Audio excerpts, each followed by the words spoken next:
Je vais me présenter rapidement. Je suis Pierre Delval.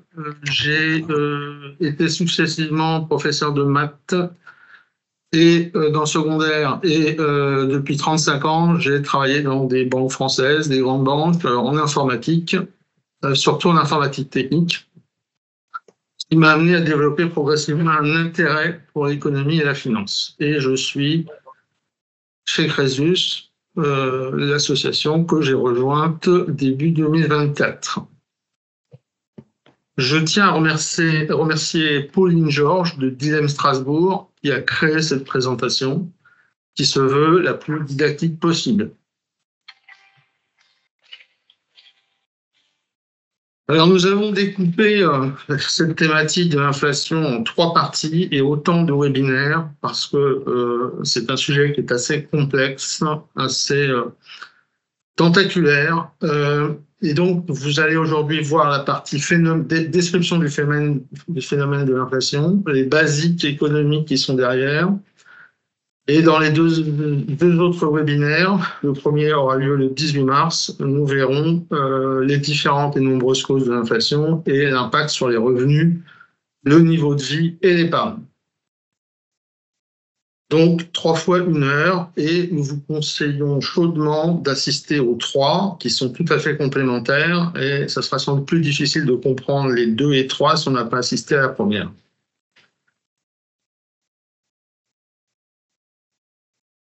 Donc, l'inflation.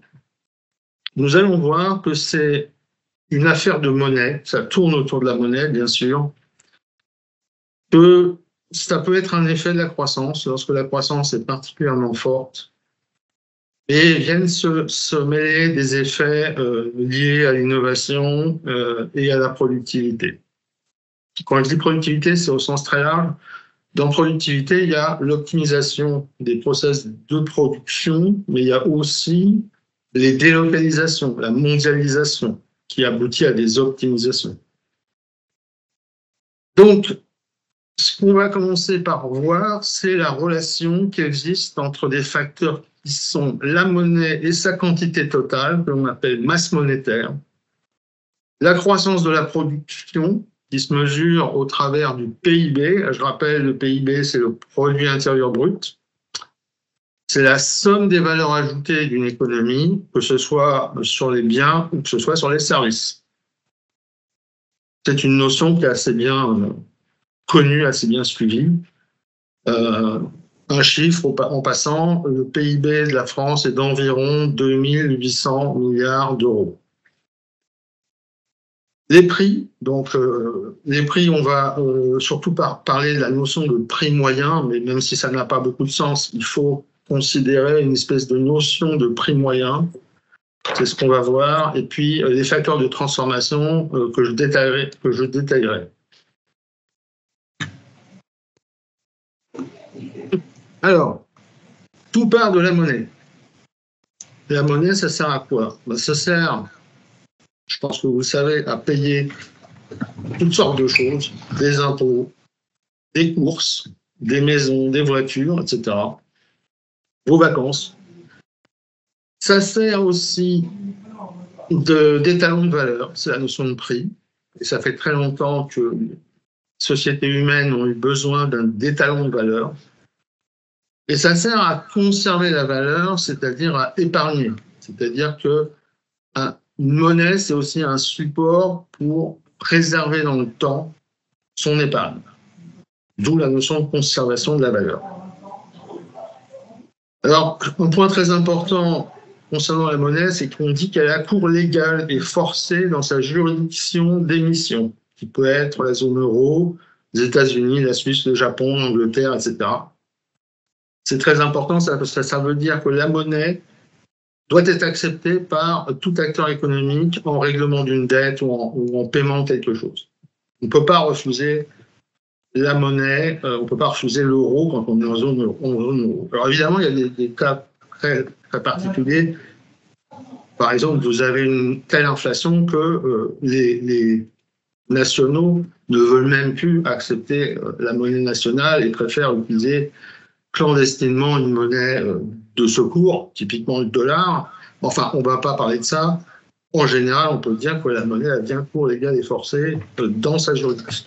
Une fois qu'on a dit ça, donc là, on voit que la monnaie est nécessairement sous l'autorité du souverain. Le souverain pouvant être le roi, la banque centrale, le trésor, en tout cas une autorité. Et sous le fait que ce soit les souverains qui aient ce pouvoir et la faculté de financer les dépenses budgétaires, les travaux, les guerres, etc., l'État régalien, ça confère à la monnaie un rôle absolument clé qui doit être protégé. Protégé, concrètement, ça veut dire qu'il y a des lois contre les faux monnayeurs et des peines extrêmement lourdes. Cette monnaie, elle doit donc non seulement conserver la valeur dans le temps, mais on peut dire qu'elle conserve la valeur dans l'espace au sens où si j'ai vendu un bien à Brest, l'argent que j'en ai tiré, je peux le dépenser à Marseille, partout en France, ou partout sur le territoire français. La zone euro est un cas particulier, il faut le savoir. On dit la monnaie unique, mais en réalité, il y a N émetteurs de la monnaie euro et il y a N emprunteurs. Et en fait, concrètement, les monnaies émises par chacun des émetteurs sont reliées par un mécanisme qu'on appelle le PEG, qui dit qu'un euro allemand, c'est un euro français, ça vaut la même chose, ou un euro italien, et qu'ils doivent s'échanger à cette parité de 1 pour 1. Donc en conclusion de tout ça, on peut dire déjà qu'une crypto-monnaie, ce n'est pas une monnaie, puisqu'elle n'a pas cours légal et forcé. C'est une facilité à la rigueur, mais ce n'est pas une monnaie.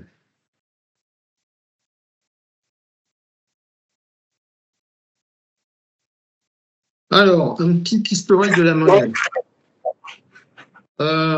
Donc, on peut faire remonter la monnaie à au moins 5000 ans, c'est-à-dire aux premières civilisations humaines, notamment la civilisation sumérienne, qui était en Mésopotamie.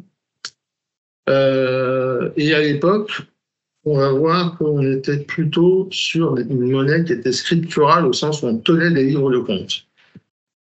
Donc c'est ça la monnaie scripturale, c'est de tenir des livres de compte. Donc quand vous avez votre relevé bancaire, c'est comme un livre de compte en fait. Il y a eu une théorisation importante autour de la monnaie à partir du XVIIIe siècle, avec des gens comme Adam Smith, qui était anglais. Et déjà à l'époque, on a perçu le lien fort qui existait entre la monnaie et l'inflation. Et il y a des épisodes célèbres d'inflation très forte qui sont apparus dès les premières monnaies papier. Et une idée fausse, c'est que le troc aurait précédé la monnaie. En fait, le troc a existé parallèlement à la monnaie dans des situations où il était difficile d'accéder à la monnaie. Ça peut arriver, par exemple, si vous êtes aux États-Unis avant la création des États-Unis, du temps où il y avait des comptoirs commerciaux et des gens qui allaient pêcher au Canada. Bon, il y avait une pénurie de monnaie qui faisait qu'on utilisait des substituts, des monnaies de substitution, des clous, des choses comme ça. Mais c'est assez anecdotique et pas très important. En tout cas, aujourd'hui, ça a quand même largement disparu. Alors, la monnaie scripturale, donc, qui a été utilisée pendant des siècles, voire des millénaires, a été ensuite remplacée par ce qu'on va appeler la monnaie or, c'est-à-dire des pièces de monnaie avec de l'or dedans, donc une certaine valeur, et qui était frappée par les rois, les empereurs. Il faut savoir qu'il n'y a pas eu que l'or, il y a eu aussi des monnaies argent. On appelle ça le bimétallisme. Donc là, en gros, on va dire que ça a duré pendant 2000 ans des Grecs, en gros des Grecs jusqu'à l'époque moderne, c'est-à-dire comment ça s'appelle, la Renaissance. Donc, en gros, avec la Renaissance, un certain nombre de changements se sont opérés et progressivement, on va voir qu'on est passé progressivement à la monnaie papier, mais pendant 2000 ans, on a surtout des monnaies or et argent.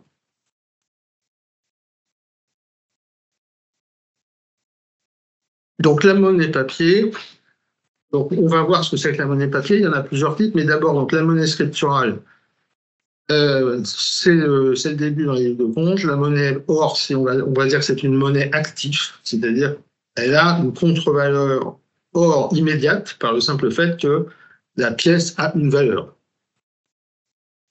Donc la monnaie, c'est une unité de compte et c'est une reconnaissance de dette, parce que ce qu'il faut comprendre, c'est que en fait, on règle entre nous des biens et des services au travers de la notion de reconnaissance de dette. Si vous allez acheter votre baguette de pain, théoriquement, vous pourriez faire une reconnaissance de dette au boulanger qui pourrait à son tour l'utiliser pour venir vous demander quelque chose. Vous voyez tout de suite que c'est extrêmement compliqué et que finalement, assez vite, on en est arrivé à dire bon, bah, autant faire des reconnaissances de dette signées par le souverain. Donc, c'est ce qu'on disait tout à l'heure, la monnaie, c'est la propriété du souverain. En fait, c'est une facilité du souverain pour les acteurs économiques de s'échanger des biens et services à condition donc que la monnaie ait cours légal et forcé, puisqu'on ne peut pas la refuser. Alors il y a cette dualité entre la notion de dette, c'est-à-dire la notion de passif, et l'actif que représente éventuellement la pièce d'or. Cette dualité actif-passif explique que les gens se soient interrogés aussi longtemps sur la monnaie, en se demandant qu'est-ce que c'est exactement que la monnaie. Donc il faut avoir ça en tête, c'est que ça complique la théorisation, le fait de dire qu'il y a un côté passif et il y a un côté actif. Et ces choses-là ont commencé à se clarifier à partir du moment où, en Italie, vers le XIIe siècle, a été inventée la comptabilité en partie double. Donc, la comptabilité en partie double, pour ceux qui ont fait de la comptabilité, vous voyez ce que c'est, vous avez un passif d'un côté et un actif de l'autre, le total est égal, et en fait, ça définit la façon dont on utilise le passif. Donc, je ne vais pas faire un cours de comptabilité, c'est pas le sujet, mais c'est cette dualité qui complexifie un peu la théorisation. Donc la monnaie, en principe, n'a pas besoin d'avoir une valeur d'actif à partir du moment où elle est garantie par le souverain, ou également si elle a une contrepartie qui s'appelle l'étalon or, et qu'on va voir juste après. Mais le fait qu'il y ait une valeur d'actif, bah, ça sécurise la crédibilité de la monnaie. Et le fait de l'attacher à cette valeur d'actif fait que la quantité de monnaie ne peut pas être n'importe quoi, puisqu'il y a toujours une contrepartie à la totalité de la monnaie qui s'appelle le passif. Donc voilà, il faut comprendre que ça explique que le fait de lier la monnaie à un actif va empêcher une quantité de monnaie en excès.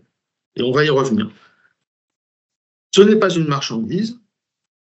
Et même si la monnaie or existe, il ne faut pas confondre la monnaie avec l'actif, même quand il y a de l'or. Voilà, c'est ça qu'il faut comprendre. Et donc, comme je le disais aussi, la monnaie n'a pas remplacé le troc. Il y a fort longtemps déjà, on réglait des échanges sans pièces parce qu'on tenait une comptabilité des dettes et des crédits. Et même dans ces temps-là, on utilisait déjà la notion de prix. Tout avait un prix, tout ce qui s'échangeait avait un prix. Alors, la monnaie papier, c'est déjà plus dans notre présent, si j'ose dire. Donc, la monnaie papier a au départ une contre-valeur en or. Donc, même s'agissant de papier, il y avait une contre-valeur en or. Et on appelait donc ce système le système de l'étalon or, parce que toutes les grandes puissances appliquaient le même principe. C'est-à-dire que la France, l'Angleterre, l'Allemagne, l'Italie, les États-Unis, tous ces pays-là avaient une monnaie qui avait une contre-valeur or, et pour régler leurs échanges, pour solder leurs échanges, eh bien, ils les soldaient en or.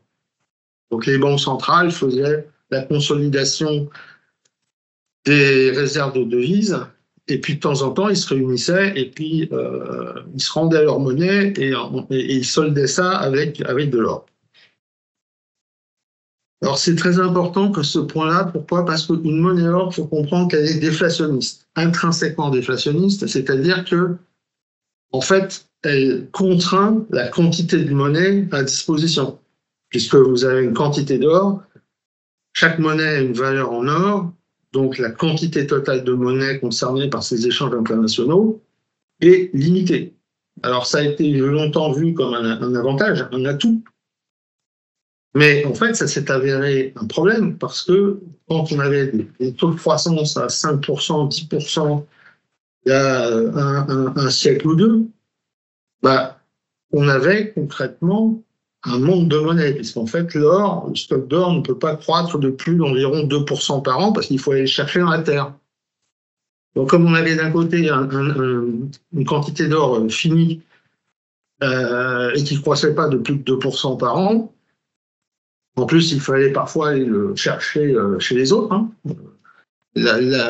L'Amérique du Sud a quand même été pillée par les Espagnols qui ont ramené beaucoup d'or. Bon, bah, il n'y avait pas assez d'or pour dire les choses clairement. Donc, en fait, tout le monde cherchait à acquérir de l'or, à faire des stocks d'or. Et comment faire des stocks d'or? Bah, tout simplement en vendant ces marchandises aux autres. Ce qui a créé un certain nombre de problèmes entre les pays que je viens de citer. Quant à une monnaie papier, qui n'est pas assise sur l'or, dont on peut jouer avec les parités, elle a plutôt une tendance à être inflationniste, comme on va le voir après. En 1944, il y a eu des accords très importants à la fin de la Seconde Guerre mondiale, qui s'appelaient les accords de Bretton Woods, où on a établi un système différent, où en gros, vous aviez l'or en bas, tout en bas, actif sous-jacent. Au-dessus, vous aviez le dollar américain. Tous les échanges internationaux devaient se faire théoriquement en dollars américains et les autres monnaies avaient des parités fixes par rapport au dollar. Donc l'or était encore censé garantir la pyramide inversée, si vous voulez, avec des effets de levier très importants. C'est-à-dire que potentiellement, on pouvait créer beaucoup plus de monnaie avec la même quantité d'or. Et pourquoi le dollar US? Tout simplement parce qu'en 1944, le PNB mondial, à 50%, c'est du PNB américain. Donc, il y avait énormément d'échanges de produits américains. Et les États-Unis avaient pris une importance considérable du fait de la Deuxième Guerre mondiale et même de la Première Guerre mondiale. Donc, les réserves de change se font théoriquement en dollars. Donc, en fait, les banques centrales ont quand même conservé les réserves d'or qu'elles avaient. Mais effectivement, ils n'utilisaient plus l'or pour régler les échanges internationaux ou pour solder les dettes et crédits, mais au contraire le dollar. Et en 1971, le système de Bretton Woods a pris fin. Pourquoi? Parce que le dollar qui était théoriquement convertible en or, c'est-à-dire que vous pouviez en principe aller à la Fed demander la contre-valeur or de vos dollars, et cette convertibilité a été suspendue. En réalité, elle n'a jamais été rétablie. Ça aurait dû durer 3 mois en principe, ça a duré jusqu'à maintenant. Voilà. Donc aujourd'hui, le résultat, c'est qu'on a une quantité considérable de dollars dans la nature. Je crois que la masse monétaire du dollar, c'est 33 000 milliards de dollars.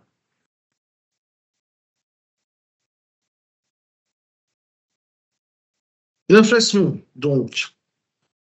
Alors, 2 concepts à comprendre. Le concept de vélocité, c'est tout simplement la vitesse moyenne à laquelle la monnaie circule dans l'économie. Si vous voulez une image, c'est le nombre de fois qu'un billet va changer de main dans une année. Alors évidemment, la vélocité, on pourrait presque dire qu'elle est propre à chaque euro ou à chaque dollar. Enfin, là, on parle de valeur moyenne. Théoriquement, on est capable de calculer la vélocité moyenne. Et on sait calculer à partir des autres grandeurs. La croissance, c'est l'augmentation du PIB, c'est-à-dire l'augmentation de la richesse produite, c'est-à-dire l'augmentation de la somme totale des valeurs ajoutées produites par une économie en un an. Vous entendez parfois parler de 1%, 1,5%, 1,8%, puis ça bouge tout le temps parce que les prévisions changent tout le temps et qu'il y a plein de prévisionnistes et plein d'organisations qui prévoient. Mais je pense que c'est une notion qui vous est familière. Alors, en termes de définition, au départ, l'inflation, ça désignait la croissance de la masse monétaire, la quantité totale de monnaie. Et la déflation, le contraire, donc, désignait la réduction de cette masse monétaire. Et il y a eu des épisodes dans l'histoire, comme la crise de 29, où il y a eu une énorme destruction de masse monétaire et où la masse monétaire s'est réduite. Qui d'ailleurs explique certaines politiques monétaires plus récentes, notamment après la crise de 2008, puisque le banquier central de la Fed, Bernanke, était quelqu'un qui avait longuement étudié la crise de 29 et il savait que le manque de monnaie était un piège dramatique. Alors, à partir des années 60, on a un peu changé le vocabulaire, c'est-à-dire que les médias se sont mis à parler d'inflation pour désigner la hausse des prix et de déflation pour désigner la baisse des prix. Mais les prix et la monnaie, c'est deux choses différentes. Donc, ça peut être étroitement corrélé, mais ça peut éventuellement parfois se décorréler, comme on va le voir. Donc maintenant, nous, on va utiliser les termes courants, on va utiliser inflation, déflation dans les termes courants, dans la terminologie courante. Donc la vélocité, on peut dire que c'est l'usage de la masse monétaire. À l'extrême limite, si vous imaginez que toute la monnaie était sur des comptes et n'en bougeait jamais, la vélocité serait nulle.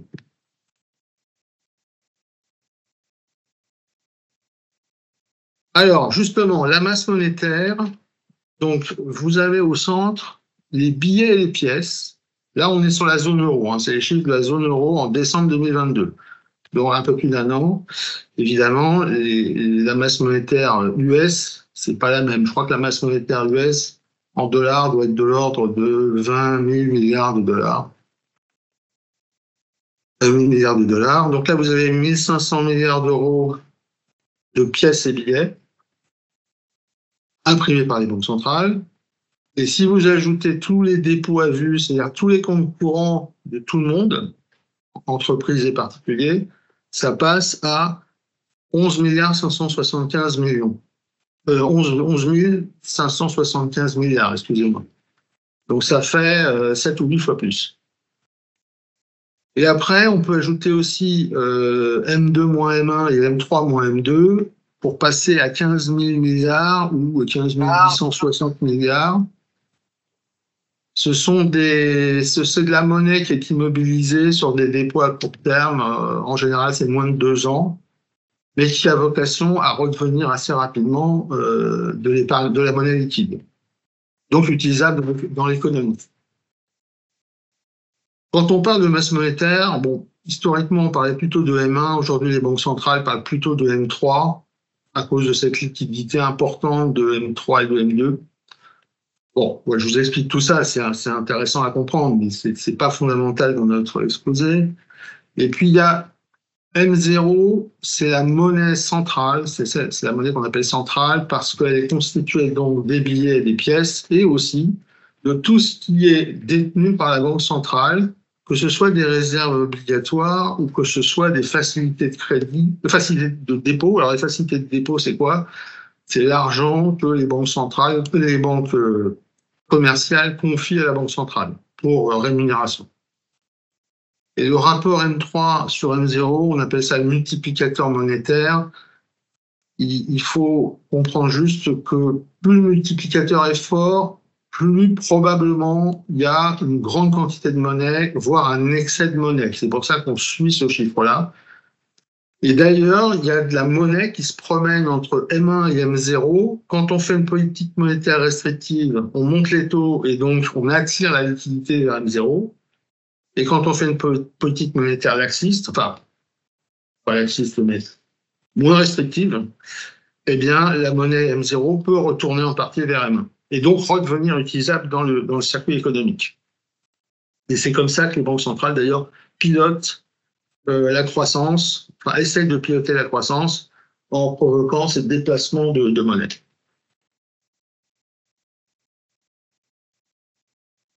Alors, qu'est-ce qui va lier toutes ces grandeurs entre elles? C'est ce qu'on va voir. Donc, il y a une célèbre équation qui s'appelle l'équation de Fisher et qui dit que la masse monétaire multipliée par la vélocité est égale au prix moyen des échanges multiplié par la volumétrie des échanges. Alors, ça peut paraître un peu compliqué. En réalité, c'est un peu trivial, cette équation. Pourquoi? Parce qu'à droite, vous avez tout simplement la somme de toutes les factures et de tous les bulletins de salaire et de tous les impôts payés. Parce que P fois T, c'est ça. C'est en fait la somme de tout ce qui se règle entre les agents économiques. Et tout ça est en moyenné. C'est-à-dire que si je suis capable de compter les transactions, je suis capable de calculer un prix moyen. Et à gauche, qu'est-ce que vous avez? Vous avez la monnaie et sa vitesse de rotation. Et donc, qu'est-ce que ça dit? Ça dit tout simplement que tout salaire, toute facture, tout impôt, tout ce que vous voulez est toujours payé avec de la monnaie, ce qui est parfaitement évident. Donc, l'inflation, c'est pour ça que c'est un phénomène monétaire, d'abord et avant tout monétaire, mais pas que. C'est déjà parce que les prix s'expriment dans une monnaie qui est une unité de prix, donc forcément, il y a un lien étroit avec la monnaie, et avec la quantité de monnaie. Les prix étant par définition fluctuants et relatifs. Les prix, ça bouge tout le temps. Ça baisse, ça monte, il y a des nouveaux prix qui apparaissent. C'est très complexe à suivre. D'ailleurs, il est très compliqué de calculer l'inflation, notamment pour cette raison.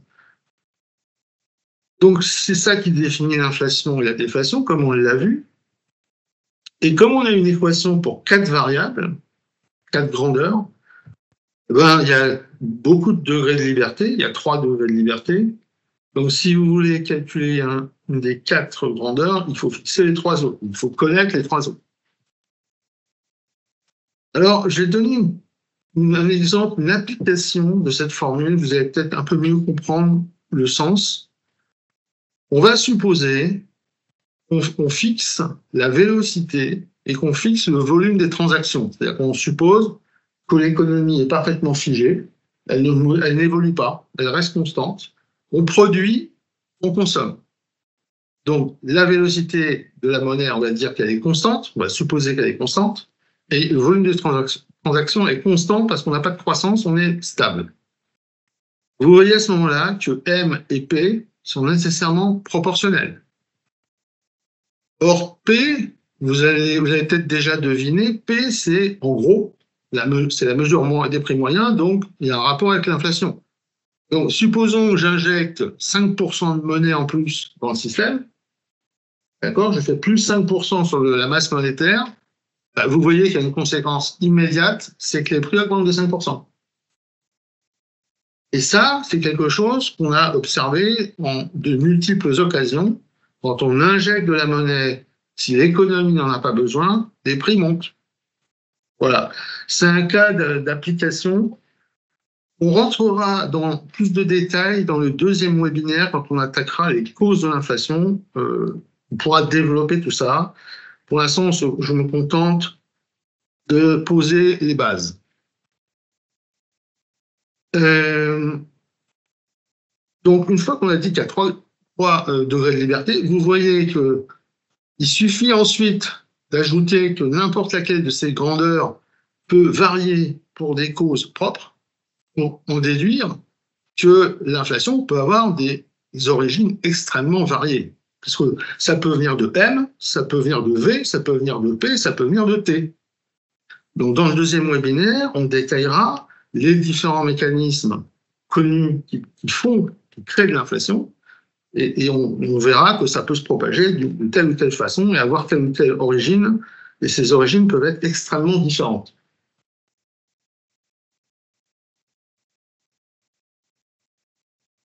On est à 30 minutes, il nous reste 15 minutes. Alors, cette équation de Fisher, il est plus intéressant de la dériver. Alors, en mathématiques, si vous vous rappelez de vos cours, dériver, c'est un sens bien précis, c'est-à-dire qu'on va s'intéresser à la variation et pas à l'égalité elle-même. Donc on se demande ce qui se passe quand on fait varier les choses dans le temps. Puisqu'en général, ça varie avec le temps. La production varie avec le temps, les prix varient avec le temps, le nombre de transactions varie avec le temps. Donc ce qu'on fait, c'est qu'on dérive l'équation de Fisher par rapport au temps, et on obtient une relation entre les trois grandeurs que vous voyez, la croissance, l'inflation, et l'augmentation de la masse monétaire. Croissance plus inflation égale augmentation de la masse monétaire. C'est un peu vrai dans l'autre sens aussi. Si je crée de la monnaie, il y aura forcément, très probablement, des impacts sur la croissance et ou sur l'inflation. Par exemple, si vous avez 2% d'inflation, si vous avez 2% de croissance en volume, vous avez besoin de 4% de monnaie en plus, de masse monétaire en plus. Si vous ne l'avez pas, il y aura des effets indirects. Alors, cette équation, cette relation plutôt, croissance plus inflation égale augmentation de la masse monétaire, en fait, c'est déjà une vision simplifiée, c'est déjà une variante simplifiée, parce que j'ai fait disparaître, vous avez peut-être remarqué, la vélocité, au passage, et j'ai fait disparaître un autre facteur qui s'appelle le facteur de transformation et qui est une relation, enfin, qui est le ratio entre le PIB et le volume des échanges. Le PIB et le volume des échanges, c'est pas la même chose. Et donc, il faut disposer d'une grandeur qu'on appelle le facteur de transformation et qui est en fait le ratio entre le PIB et total des transactions. Et ce facteur de transformation, il varie. Et là, je l'ai escamoté. J'en ai pas parlé. J'ai sous les yeux l'équation complète avec les 5 termes, mais ce que je vous ai représenté, c'est une version simplifiée où j'ai fait disparaître vélocité et facteur de transformation. Pour notre exposé, ça ne change pas fondamentalement parce que ce sont des grandeurs qui sont des grandeurs de transformation et non pas des grandeurs, je dirais, d'équilibre. Là, on a déjà une forme qui est suffisamment explicative avec croissance, masse monétaire, inflation. Alors, donc à ça, j'ajouterais deux choses. On va revenir sur le slide d'avant, pardon. Okay. Donc, quand on parle de croissance, sachez qu'il y a deux types de croissance. Enfin, on considère qu'il y a deux types de croissance. La croissance qu'on appelle schumpeterienne, de M. Schumpeter, qui est la croissance générée par l'innovation. Par exemple, vous vous mettez à faire des voitures à moteur, les diligences disparaissent, vous pouvez être à peu près certain que ça va générer de la croissance. Il y a plein d'exemples comme ça. La bougie, la lampe à pétrole qui sont remplacées par l'ampoule électrique. Tout ça, c'est de l'innovation. C'est-à-dire, ce sont des ruptures technologiques. Donc, la croissance schumpeterienne et la croissance qui vient plutôt de la productivité, de la spécialisation, de la rationalisation, donc de la mondialisation aussi. On appelle ça la croissance ricardienne. Ça a été théorisé par un certain David Ricardo, qui était un Anglais, Schumpeter étant un Autrichien. Donc, il y a d'ailleurs une école monétaire très importante, qui s'appelle l'école autrichienne. On ne va pas parler de ça aujourd'hui. Voilà. Et on reviendra sur ces concepts-là parce qu'on verra dans le webinaire numéro 2 que la croissance schumpeterienne et la croissance ricardienne, ce sont des phénomènes extrêmement importants dans l'économie. Alors, donc, en quoi ça joue sur l'inflation? On va dire schématiquement que l'innovation fait apparaître des produits, et donc elle fait apparaître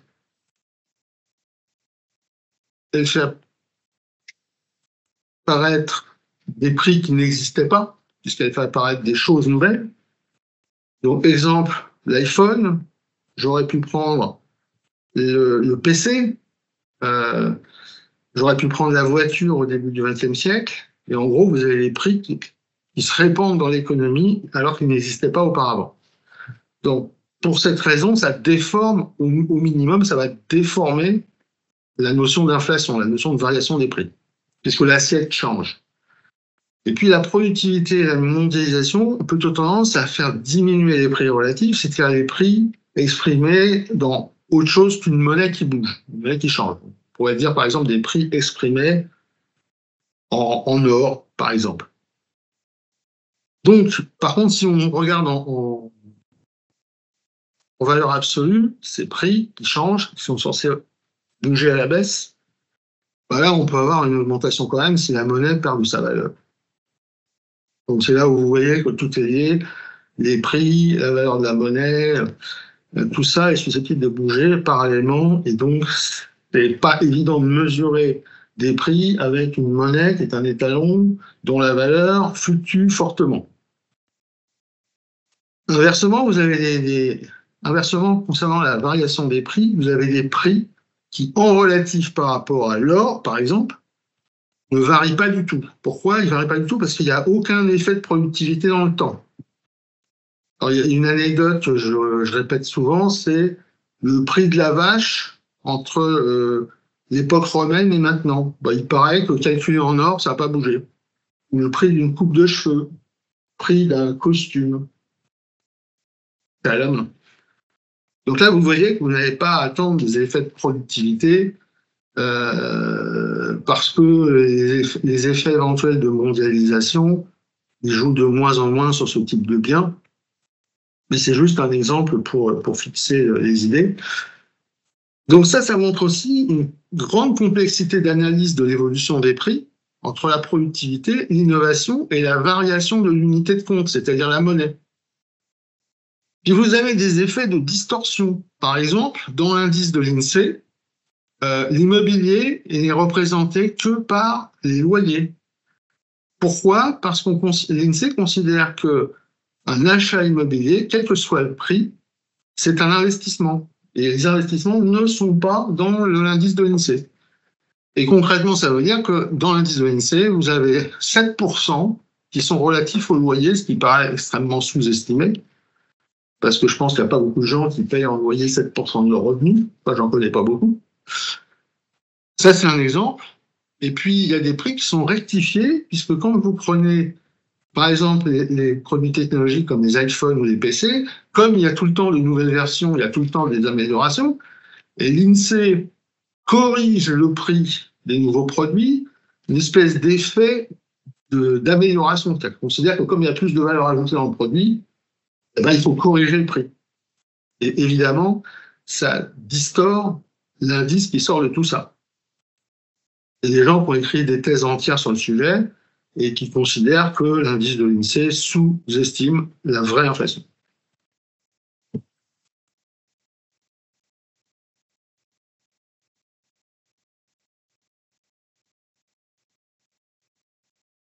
Oui, donc, non, mais j'ai juste oublié une petite phrase là.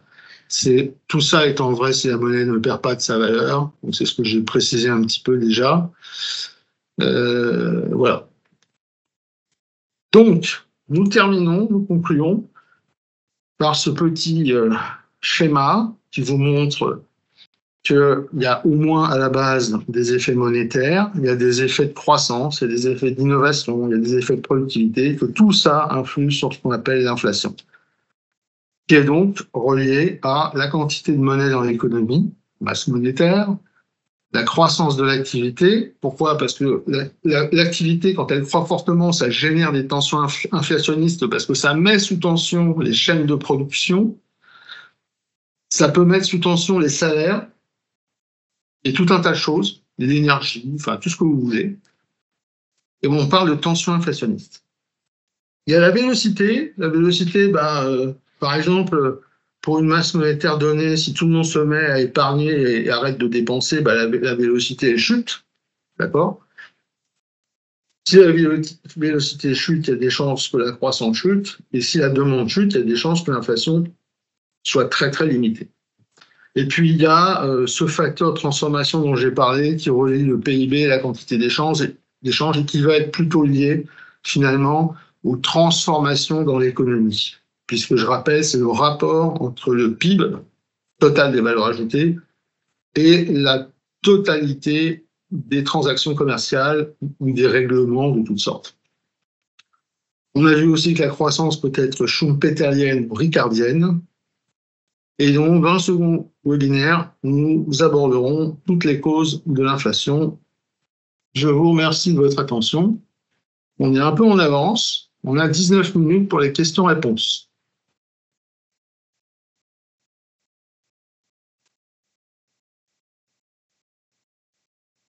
Qui se lance? N'ayez pas peur.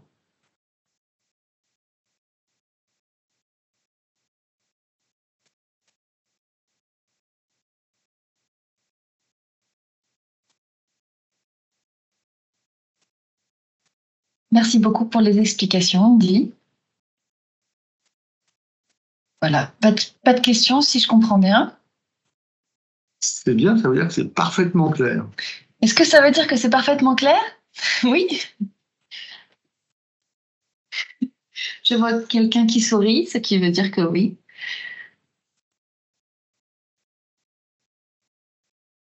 On n'avait rien dans le film? Non, rien du tout. Ça sera quoi le thème? Le 18 mars, ça sera les causes. Le chapitre 2, les causes. Donc on va revoir un certain nombre de notions, mais en plus analytique. Une question, que se passe-t-il en cas d'inflation si on produit plus de monnaie? De la part de Aïcha. Alors c'est dans quel sens? Je suppose que c'est dans le sens. Qu'est-ce qui se passe quand on produit plus de monnaie? Si vous voulez poser votre question avec votre micro, c'est possible maintenant que la présentation est finie. Ça peut peut-être vous permettre de mieux répondre. Alors j'en ai un petit peu parlé tout à l'heure, si vous étiez là. J'ai dit que si rien ne bouge, c'est-à-dire si la croissance est flat et si la vélocité est constante, si vous injectez de la monnaie, vous faites de l'inflation, vous faites monter les prix. Ça, c'est un cas très simple, très connu, très documenté. Il y a un autre cas que je peux ajouter en précision, c'est le cas où on injecte de la monnaie en espérant faire de la croissance.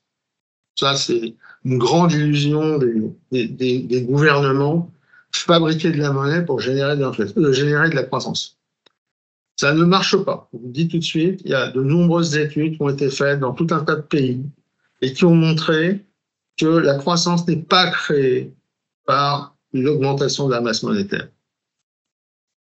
Donc en fait, la croissance de la masse monétaire est souvent plutôt le résultat d'une politique budgétaire laxiste où on fait des déficits et on ne sait pas les payer autrement qu'en fabriquant de la monnaie.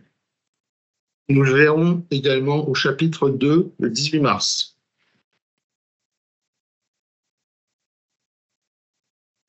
Est-ce que cela a répondu à votre question?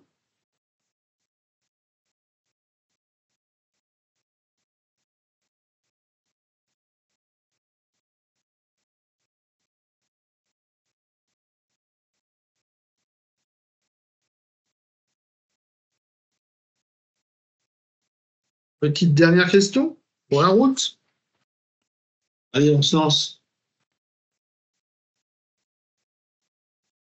Comment explique-t-on les grosses variations de l'inflation ces derniers mois? C'est une bonne question. Alors, je pourrais vous dire qu'on verra ça le 18 mars parce que c'est un peu ça la réponse, mais il y a plusieurs raisons. J'en vois plusieurs. Vous avez eu une impression monétaire considérable depuis 2012, puisque en 2012, l'euro a failli sauter. C'était la crise des dettes souveraines. Vous vous rappelez peut-être de ça. Et en fait, comme les spéculateurs, les marchés ne pouvaient pas jouer sur les parités à l'intérieur de la zone euro, ils ont joué sur les spreads de taux. Donc les spreads de taux, c'est quoi? C'est les écarts entre les taux d'émission des obligations à 10 ans.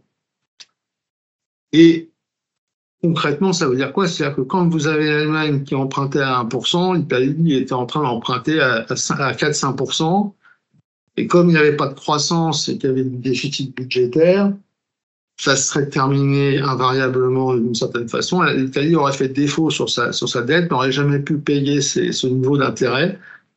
Et donc, la BCE a décidé de revenir à des spreads de taux faibles, c'est-à-dire quelques dizaines de pourcents. C'est le fameux Whatever It Takes de Mario Draghi, donc vous vous rappelez peut-être. Alors on l'a un peu oublié, bravo homme, sauf qu'en fait, derrière ça, il se passait ce qu'on a appelé des quantitative easing, des QE. Et les quantitative easing, ça porte bien son nom, c'est on se met à augmenter la quantité de monnaie et concrètement, on se met à inonder le marché de demande d'achat. C'est-à-dire qu'en fait, la Banque centrale se met en dernier recours, elle achète tout ce qui ne trouve pas preneur. Ou plutôt, concrètement, elle participe aux achats et donc elle maintient les taux à un niveau faible. Et comment est-ce qu'elle fait pour payer ces obligations qu'elle achète, ce qui est interdit par le traité de Maastricht d'ailleurs? Eh bien, elle fait de la monnaie, elle fabrique de la monnaie. Et cette monnaie finit tôt ou tard dans le circuit économique, notamment quand c'est pour combler des déficits budgétaires, puisque si vous comblez des déficits budgétaires, vous envoyez l'argent au gouvernement et le gouvernement le dépense. Donc ça, c'est une première explication. On a eu 10 ans de quantitative easing, d'impression monétaire très importante. Je ne veux pas vous dire de bêtises, mais je crois que la masse monétaire en zone euro a doublé en 10 ou 15 ans. Deuxième facteur, vous avez des conflits régionaux qui provoquent des pénuries, y compris d'énergie, de gaz, de pétrole, notamment quand vous faites un embargo sur le gaz russe, il faut bien trouver de l'énergie quelque part, puisque l'économie, c'est de l'énergie transformée. Si vous regardez la courbe de consommation du pétrole et du gaz, c'est la même courbe que celle du PIB. Donc si vous n'avez pas d'énergie, pas de pétrole, vous n'avez pas de production. Et si le prix du pétrole et du gaz fait x2 ou x3, vous avez une répercussion immédiate sur toutes les chaînes de valeur, donc sur tous les prix, sans exception, puisque vous ne pouvez rien produire sans énergie. Qu'est-ce qu'on a aussi encore? Vous avez un autre phénomène, c'est les perturbations du transport maritime. Quand vous avez le Covid qui vous oblige à fermer les ports, qui provoque des perturbations sur l'acheminement. Quand vous avez le canal de Suez qui est fermé, le canal de Panama qui est fermé, la guerre en mer Noire, mer d'Azov, toutes les routes maritimes augmentent en longueur. Or, le transport maritime, il est partout. Bon, ça, c'est un troisième facteur d'augmentation des prix. On va pas aller au bout de l'exposé, mais je vous dis, ça sera le sujet du prochain chapitre. On rentrera dans le détail de tout ça. On ne parlera d'ailleurs que de ça, donc on aura le temps de développer.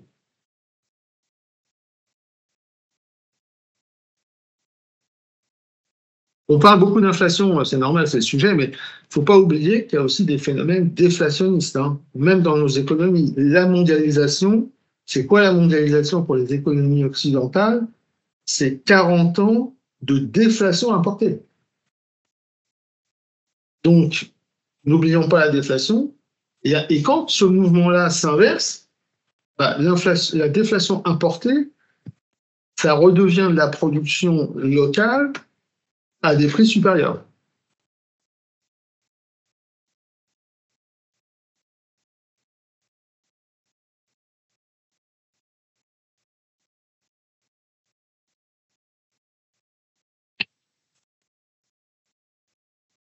Est-ce que quelqu'un a encore une autre question?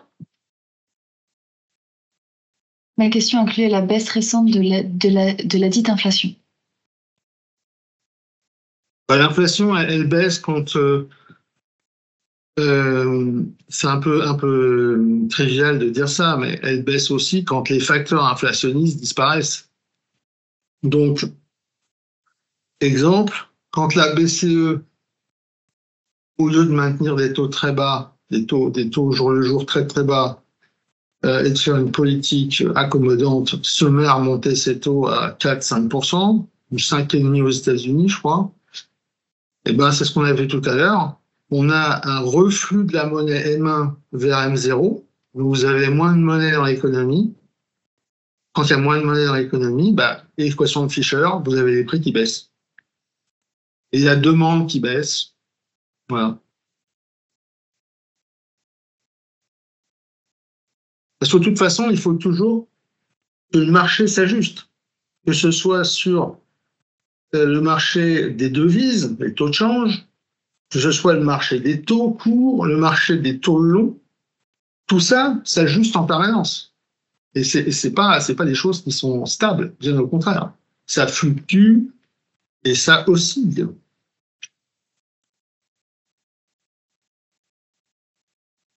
Mais je vous dis, on aura l'occasion, on aura une bonne heure pour en parler le 18 mars. Ça sera intéressant de faire le panorama complet de toutes les causes d'inflation.